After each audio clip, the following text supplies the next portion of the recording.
करने वाले मूवमेंट की कुर्बानियां और जम्मू कश्मीर की परेशानी को हल करने की चर्चा पर आज हमारे सामने विस्तार से हमारे जो संगठन संयोजक है जनाब गिरीश जुएल साहब ये हमें बताएंगे। मैं उनसे गुजारिश करूंगा कि आप आकर तो हम सबको जानकारी जनाब गिरीश जुएल साहब।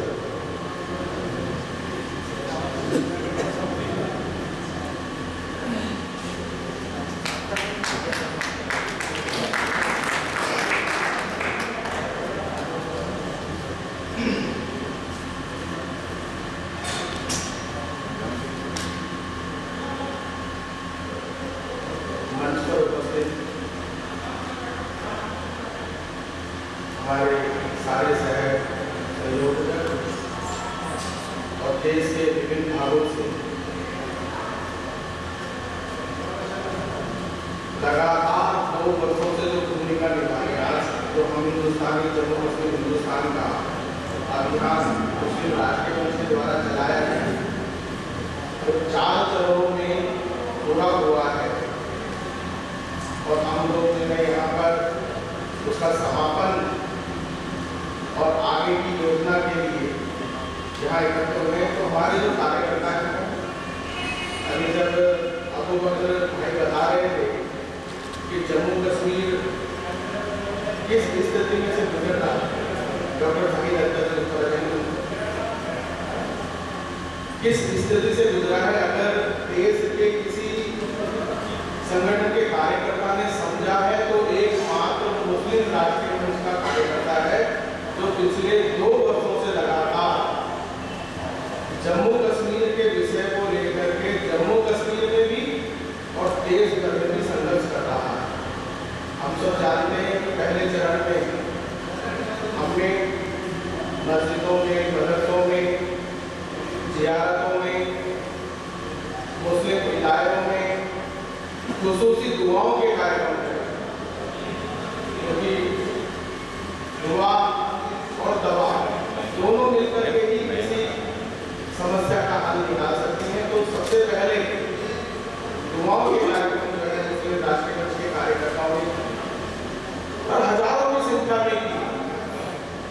मुस्लिम राष्ट्रीय मंच के कार्यकर्ताओं ने जम्मू कश्मीर के विषय को चुनौती, एक तो है कि आप उसको रास्ते का पत्थर समझ के चुनौती समझ करके काम करते हैं, एक होता है कि उस चुनौती को सीढ़ी समझ करके काम करना कि ये हमारे सामने चुनौती है और इस चुनौती को हम सीढ़ी समझ करके इसके ऊपर से निकल करके जाएंगे। इस दृष्टिकोण के साथ में मुस्लिम राष्ट्रीय मंच के कार्यकर्ताओं ने काम किया। तो मेरा मानना है कि दूसरे चरण में जिस प्रकार से मुस्लिम राष्ट्रीय मंच के कार्यकर्ताओं ने जगह जगह धरने दिए, प्रदर्शन किए, घर घर जाकर के संपर्क किया, देश की जनता के सामने, देश के सभी लोगों के सामने जम्मू कश्मीर की वास्तविक स्थिति को रखा और राष्ट्रपति को, प्रधानमंत्री को जिस तरीके से ज्ञापन भेजे वो भी अपने आप में दूसरे चरण के कार्यक्रम में इतिहास बने हैं। तीसरे चरण में हम सब लोग जानते हैं कि देश की राजधानी में जंतर मंतर पर 10,000 से अधिक मुस्लिम कार्यकर्ताओं ने 175 जिलों से आकर के जम्मू कश्मीर की आवाज को बुलंद किया। इसके साथ साथ जम्मू कश्मीर की आवाज को विदेशी राजनीतिकों के सामने, देश के मीडिया के सामने, विदेश के मीडिया के सामने, यहाँ के विभिन्न वर्गों से जुड़े हुए लोग, चाहे वो लद्दाख का रहने वाला, चाहे वो जम्मू के रजौरी, पुंछ, नौशहरा और इधर आरएसपुरा का रहने वाला हो, चाहे वो कठुआ का रहने वाला हो, चाहे वो गनी, बसोली, डोडा, भद्रवाह, किश्तवाड़ या उधमपुर के ऊपर के इलाकों का रहने वाला हो, ऐसे जितने समुदाय जम्मू कश्मीर के उनकी असली आवाज मुस्लिम राष्ट्रीय मंच के कार्यकर्ता और उनके कार्यक्रमों के माध्यम से देश के सभी मीडिया को, देश के सभी लोगों को, साथ साथ जो है देश के अंतर्राष्ट्रीय स्तर पर जो यहाँ मीडिया काम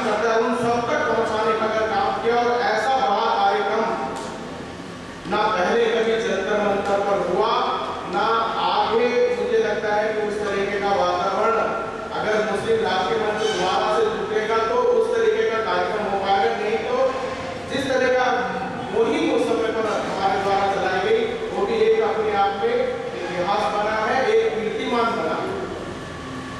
और जिस प्रकार से चौथे चरण में हमने सिर्फ 5 लाख हस्ताक्षर कराने थे, लेकिन हमारे कार्यकर्ताओं ने 7.5 लाख हस्ताक्षर अभी तक हमारे पास आ चुके हैं। और जिस प्रकार से हम लोग आंकड़े ले रहे हैं जगह जगह से, तो 8 लाख और 8.5 लाख तक भी जाने की संभावना है हस्ताक्षरों को।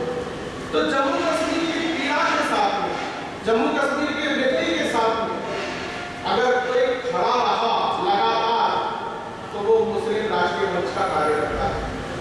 मुस्लिम राष्ट्रीय मंच के कार्यकर्ता ने जब जम्मू कश्मीर में भूकंप आया, प्राकृतिक आपदा आई, तो एकमात्र मुस्लिम संगठन है जो देश का, जिसने सिर्फ छड़ी बातें नहीं करी ऐसे कहते जम्मू के अंदर, जिसने टर्कों के टर्क जो है यहाँ की जरूरत के अनुसार सामान भी नहीं सकते।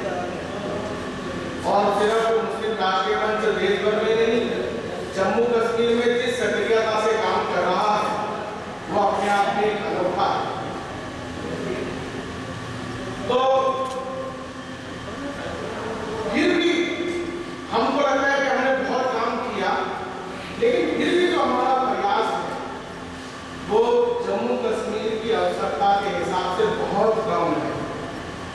बेशक हम बहुत ज्यादा मेहनत कर रहे हैं, अपनी क्षमताओं से अधिक मेहनत कर रहे हैं, लेकिन जम्मू कश्मीर की जो आवश्यकता है, जम्मू कश्मीर को जो जख्म मिले हैं, उसके हिसाब से वो एक तरीके से बहुत कम है। हमें और अधिक मेहनत करने की आवश्यकता है। और जब हम लोग यहाँ से बैठ करके विचार करेंगे आगामी कार्यक्रमों के लिए, तो वो कार्यक्रम भी अपने को प्राप्त होंगे। लेकिन आज हमने क्या क्या किया, कौन कौन सा कोना रह गया, किस किस कोने में और काम करना चाहिए था हमारे को, कौन सा कोना रह गया, उस कोने में कैसे अपने काम को पहुंचाए, वो जो कमजोर कड़ी रह गई है, उस कमजोर कड़ी तक भी हमारा काम कैसे पहुंचे, कौन सा ऐसा क्षेत्र रह गया जिसमें परायापन रह गया, उसमें हम अपनापन ला सके। इन सब बातों को हम लोग यहाँ पर बैठ करके चिंतन करेंगे। हर एक बात जम्मू कश्मीर का व्यक्ति अपने दर्द को भी रखेगा और उस दर्द को समझ करके उस दर्द को समाप्त करने के लिए और उसका हल निकालने के लिए हम कोई ना कोई योजना यहाँ साथ साथ में, सिर्फ समस्याओं की चर्चा नहीं करनी है, समस्याओं के समाधान के बारे में भी विचार करना है। जम्मू कश्मीर के ज्यादातर लोग यहाँ पर उपस्थित हैं, लेकिन जो फिर भी बाहर से आए हैं, उनकी जानकारी के लिए थोड़ी सी जम्मू कश्मीर की संक्षिप्त जानकारी होना जरूरी है। सबसे पहले तो लद्दाख का क्षेत्र है।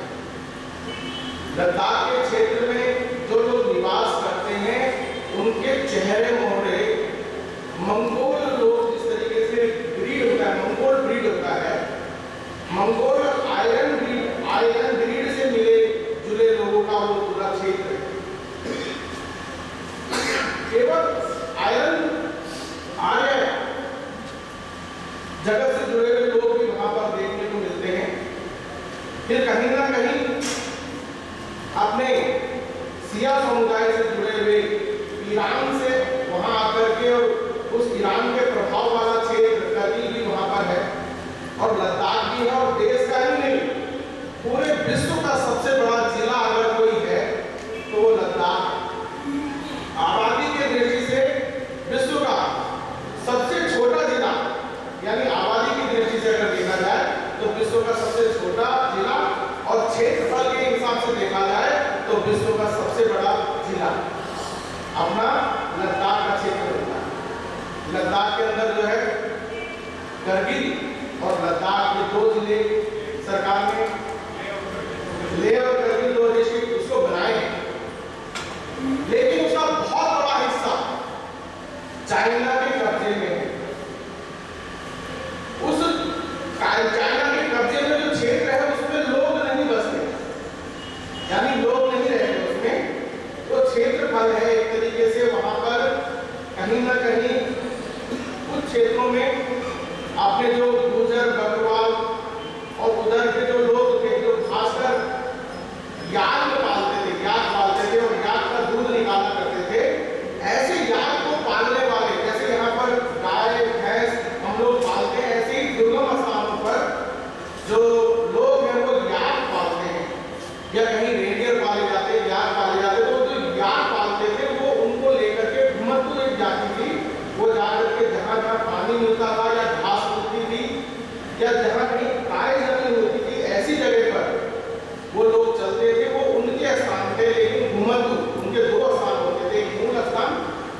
जहाँ से उन्होंने सारे जगह जगह जाकर के प्रवास करना है, ऐसे स्थिति अपने ज्ञान को पालने की इस तरह के थी। तो उस क्षेत्र पर चाइना का कब्जा है। इसी प्रकार से कश्मीर के बहुत बड़े भूभाग पर पाकिस्तान का अवैध कब्जा है। वो सिर्फ क्षेत्रफल पर ही कब्जा नहीं है। अगर दृष्टिकोण हमारा ये है मुस्लिम राष्ट्रीय मंच का कि सिर्फ जमीन का टुकड़ा पाकिस्तान के कब्जे में नहीं है, वहां लगभग ये मान करके चले कि अभी 54 लाख की आबादी है पाक अधिकृत कश्मीर में। पाकिस्तान के अवैध कब्जे में जो जानकारी अपने को इंटरनेट पर मिली, वो 54 लाख लोगों की आबादी है, वो भारतीय है, वो सब कौन है? भारतीय नागरिक है। अगर हम संपूर्ण जम्मू कश्मीर को अपना हिस्सा मानते हैं तो वहां के लोग भी तो हमारे लोग हैं। तो 54 लाख लोग जो है एक मोहताज मुल्क, हम जानते हैं कि पाकिस्तान मोहताज मुल्क है। किसका? अमेरिका का मोहताज मुल्क है। एक मोहताज मुल्क के मोहताज हो रहे कौन? 54 लाख भारतीय। और दुख का विषय क्या है कि ना जम्मू कश्मीर में की सरकार ने कभी इस विषय में विचार किया और ना ही केंद्र की सरकारों को कभी इस बात की परवाह रही कि वो 54 लाख लोग जो भारतीय लोग हैं, उनके अधिकार भी हैं, उनके कर्तव्य भी हैं, वो भारत के नागरिक हैं, लेकिन उनके साथ में जो एक मोहताज मुल्क के द्वारा अन्याय हो रहा है, उसके विरुद्ध कोई वो आवाज उठा सके। आज जब इंटरनेट के थ्रू कई बार उनसे चर्चाएं होती हैं तो उसमें ध्यान में आता है, वो कहते हैं भारत का क्षेत्र चमक रहा है, सड़कें दिखाई दे रही हैं, लोगों के चेहरों पर खुशहाली दिखाई दे रही है, लेकिन हम जो यहाँ पाकिस्तान के कब्जे में रह रहे हैं लोग, उन सब लोगों के जो हालात हैं, एक मोहताज मुल्क के मोहताज हम लोग बन करके रह रहे हैं, इसके बारे में आप लोग क्यों नहीं विचार करते? इस क्षेत्र को जल्दी से जल्दी मुक्त क्यों नहीं करते? तो आज अगर हम लोग इकट्ठा हुए हैं यहाँ पे, तो जो 54 लाख लोग हैं पाकिस्तान के अवैध कब्जे में, उनकी मुक्ति के लिए हम लोग इकट्ठा हुए हैं यहाँ पे। वो सिर्फ क्षेत्रफल नहीं, यहाँ के लोगों के अधिकार के लिए हम लोग यहाँ इकट्ठा हुए हैं। सिर्फ क्षेत्रफल के बारे में हमारे दिमाग में नहीं है। हम लोग पूर्णतः मानवतावादी हैं। एक इंसानियत पर आधारित हमारा देश है, लोकतंत्र पर, जमहूरियत पर आधारित हमारा देश है। तो पाकिस्तान की जो स्थिति, ये पाकिस्तान के कब्जे वाली जो स्थिति है, उस पर भी हमें विस्तृत रूप से जानकारियां लेकर के और देश के नागरिकों तक पहुंचाना पड़ेगा। देश की जो राज्य की जो सरकार है, उसके गहरी सरकार को भी ध्यान कराना पड़ेगा और केंद्र की जो सरकार है उसको भी ध्यान में कराना पड़ेगा। तो इस बात को लेकर के अगर हम लोग चर्चा करेंगे यहाँ पर, तो ठीक प्रकार से इंसानियत पर आधारित, सबके साथ इंसाफ करने वाले दृष्टिकोण पर आधारित हमारा ये विचार हो सकेगा। इसी प्रकार से जो कश्मीर का क्षेत्र भारत के पास में है,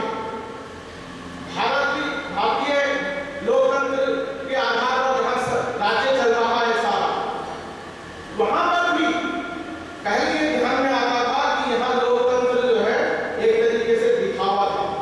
कहीं ना कहीं एक परिवार को राज में बिठाने के लिए कई तरह के अनैतिक काम उनके साथ किए गए, ये ध्यान में आता है। लेकिन जब देश के अंदर एनडीए की सरकार बनी, पहली बार सही तरीके से वहां चुनाव हुए और चुनाव होने के बाद में सही आधार पर जो है जनता ने प्रतिनिधि भेजे। उसके कारण से कई प्रकार के परिवर्तन हुए। एक परिवर्तन उसमें यह भी हुआ कि एक परिवार की जो सरकार रहती थी, वो मित्र टूटा और उस मित्र टूटने के बाद में जो कश्मीर के बाकी सब लोग हैं, उन सब ने मिलकर के अच्छी सरकार हिंदुस्तान को दी, चाहे वो किसी भी प्रकार से चली, क्योंकि समस्याग्रस्त क्षेत्र है तो अनेक प्रकार की समस्या और चुनौतियां तो रहती हैं, लेकिन अच्छी प्रकार से वो सरकार दी। अब ये ध्यान में आता है कि वास्तव में कश्मीर की समस्या क्या इस्लामिक समस्या है? मुस्लिम राष्ट्रीय मंच का मानना है कि जम्मू कश्मीर की समस्या कतई इस्लामिक समस्या नहीं है, बिल्कुल इस्लामिक समस्या नहीं है। इसको समझने की आवश्यकता है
सबसे पहले जाकर के अपने पैर बसाले, तो उसमें अपना अफगानिस्तान, जिसमें रसिया घूम था, और ईरान के अंदर भी कहीं ना कहीं साम्यवादियों की सरकार बनी, जिससे अमेरिका को चिंता हुई। क्या चिंता हुई?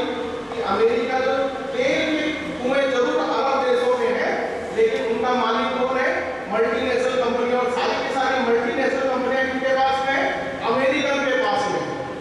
यानी जितने तेल के कुएं हैं वो सारे के सारे जो है वो अमेरिकन के जो है वो तेल के कुएं हैं। उनको इस बात की चिंता हुई कि जैसे जैसे ये साम्यवाद बढ़ेगा तो मेरी जो कैपिटल है यहाँ, मेरा जो बिजनेस है वो सब समाप्त हो जाएगा। तो उसने जो है भारत के लोगों से बात करी कि हमें जो है आप कश्मीर दे दो। इसलिए सैनिक अड्डा बनाने के लिए, इसलिए दे दो सैनिक अड्डा बनाने के लिए। क्यों बनाना चाहते थे? क्योंकि वो ऐसा क्षेत्र है जहां पर सुख चैन सब प्रकार का है।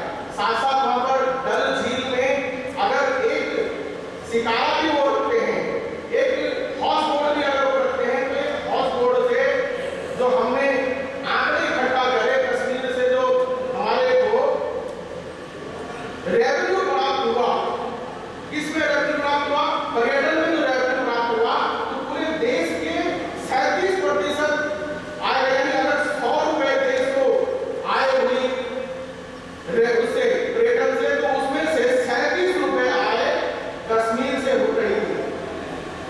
लेकिन उसको लगा कि कश्मीर तो ऐसा क्षेत्र है जहां से पैसा भी कमाया जा सकता है, जहां पर अपने सैनिकों को रखने से जो है हम अपने संतुलन को बनाए रख सकते हैं। तो उन्होंने वहां पर इन्वेस्ट करना शुरू करा, और सबसे पहला काम उन्होंने क्या करा कि हमारे जो नेता थे, जिन पर हम पूरी तरह से विश्वास करते थे, शेख अब्दुल्ला, उनको उन्होंने अपने गिरफ्त में ली। और गिरफ्त में लेने के बाद में अनेक प्रकार के साम दाम दंड भेद किसी भी प्रकार से उन्होंने जो है शेख अब्दुल्ला को बदलाया।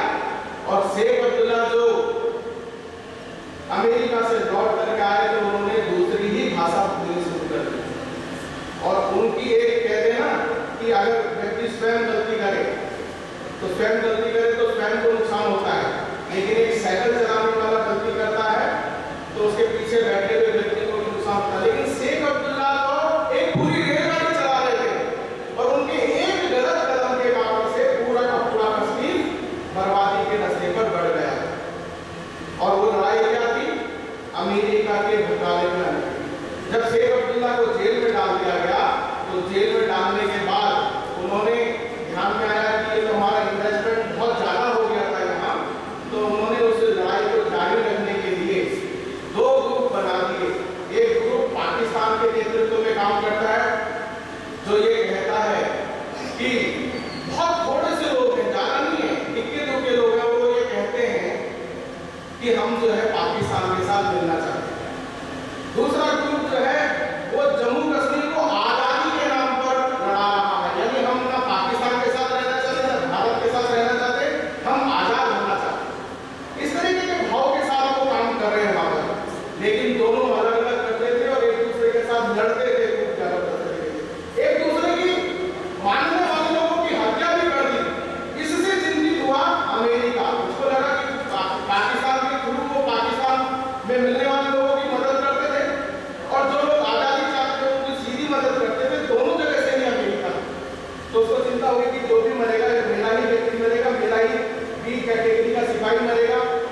भूमिका थोड़ी सी लंबी ध्यान में करा दी, लेकिन हम सब लोग जो है जो भी यहाँ पर तय करेंगे